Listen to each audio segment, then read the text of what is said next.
اعوذ باللہ من الشیطان الرجیم بسم اللہ الرحمن الرحیم۔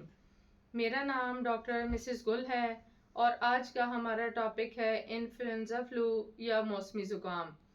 جیسا کہ آپ نے دیکھا ہوگا کہ آج کل ہر چھوٹے بڑے شخص میں زکام، کھانسی اور بخار ہو رہا ہے۔ اس موسمی زکام یا کھانسی کو انفلوئنزا فلو کہتے ہیں۔ یہ وائرس ہوا کے ذریعے بہت تیزی سے پھیلتا ہے۔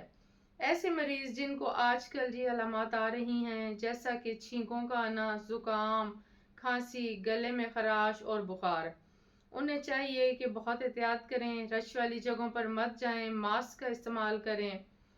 انفلوئنزا فلو ایک متعدی بیماری ہے جو کہ ایک شخص سے دوسرے شخص میں بہت جلدی منتقل ہو جاتی ہے۔ اس سے ہمارا ریسپائریٹری سسٹم بھی افیکٹ ہوتا ہے۔ سردیوں کے موسم میں یہ وائرس بہت تیزی سے پھیلتا ہے۔ اگر اس کی علامات کی بات کریں تو اس میں سر درد، بخار، زکام، کھانسی، جسم میں درد، جوڑوں میں درد، گلے میں درد اور خراش، ناک بہنا، سینے میں درد اور اکثر سانس میں دشواری بھی شامل ہے۔ یہ علامات زیادہ تر 2 سے 7 دن تک رہتی ہیں۔ کھانسی اور کمزوری 6 ہفتوں تک بھی رہ سکتی ہے۔ زیادہ تر جن لوگوں کو یہ فلو ہوگا وہ زیادہ بیمار نہیں ہوں گے، لیکن بعض لوگوں کے لیے یہ فلو خطرناک بھی ہو سکتا ہے۔ خاص طور پر ایسے افراد زیادہ خطرے میں ہوتے ہیں جن کی عمر 65 سال یا اس سے زیادہ ہو، یا پھر ایسے لوگ جو پہلے سے بیمار ہوں اور کئی بیماریوں کا شکار ہوں۔ ایسے افراد جن کو دل، پھیپھڑوں یا گردوں کا کوئی پرانا مرض ہو، یا پھر ایسے افراد جنہیں شوگر، کینسر یا قوت مدافعت کے مسائل یا خون کے خلیوں کے ٹوٹنے کی بیماری ہو۔ بچے اور نوجوان ایسے کہ جو 6 ماہ سے لے کے 18 سال تک جن کا ASA یا اسپرین کے ذریعے لمبی مدت تک علاج کیا ہو، یا پھر بہت ہی کم عمر بچے 6 ماہ سے لے کر 24 ماہ کی عمر تک کے درمیان۔ ایسے افراد جنہیں کمزوری یا اصل میں اکثر بیماری کے باعث ناک اور گلے سے بلغم صاف کرنے میں مشکل ہوتی ہو، یا پھر ایسا کوئی بھی شخص جو اس گروپ کے لوگوں میں رہتا ہے یا کام کرتا ہے، اسے انفلوئنزا فلو کی ویکسین لگانا لازمی ہوتی ہے۔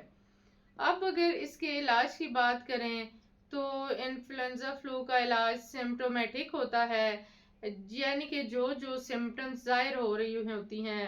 اگر جیسا کہ بخار ہے تو پھر اس کے لیے پیراسیٹامول کی ٹیبلٹ یا پھر بچوں کو پیراسیٹامول کا سیرپ دیا جا سکتا ہے، اور کھانسی اور فلو کو کم کرنے کے لیے اینٹی الرجک میڈیسن بھی دی جا سکتی ہیں، اور اگر گلا اور سینہ زیادہ خراب ہے تو اینٹی بائیوٹکس بھی دی جاتی ہیں۔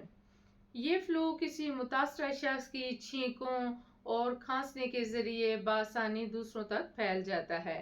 یہ اشیاء کو چھونے سے بھی پھیلتا ہے جسے پہلے سے کسی فلو سے متاثرہ شخص نے چھوا ہو۔ اب ہم بات کرتے ہیں کہ اس موسمی فلو یا بخار یا یہ جو انفلوئنزا وائرس ہے، اس سے بچنے کے لیے ہم کیا کیا تدابیر اختیار کر سکتے ہیں۔ سب سے پہلے تو نزلہ زکام یا فلو کی صورت میں ماسک کا استعمال کریں۔ کھانستے چھینکتے وقت منہ اور ناک کو رومال یا ٹیشو پیپر سے ڈھانپ لیں۔ اگر رومال یا ٹیشو پیپر دستیاب نہ ہو تو ہاتھوں کی بجائے منہ کے آگے بازو کو کریں۔ مرض کی صورت میں عام میل جول سے پرہیز کریں۔ کسی سے ہاتھ ملانے کے بعد اپنے ہاتھوں کو صابن سے اچھی طرح دھو لیں۔ گندے ہاتھوں سے ناک، منہ یا پھر آنکھوں کو مت چھوئیں۔ مریض کے زیر استعمال رومال، تولیہ وغیرہ بھی استعمال مت کریں۔ فلو سے بچاؤ کی ویکسین لگوائیں، ماسک کا استعمال لازمی کریں اور دوسرے لوگوں سے فاصلہ رکھیں۔ یہ تھی ہماری آج کی ویڈیو۔ اگر آپ کو ہماری یہ ویڈیو پسند آئی ہے تو ہمارے چینل کو سبسکرائب کریں، ہماری ویڈیو کو لائک اور شیئر کریں، اور اس کے علاوہ بھی اگر آپ ہم سے کسی ٹاپک پر کچھ تفصیل جاننا چاہتے ہیں تو ہمیں کمنٹس میں ضرور بتائیں۔ جزاک اللہ، اللہ حافظ۔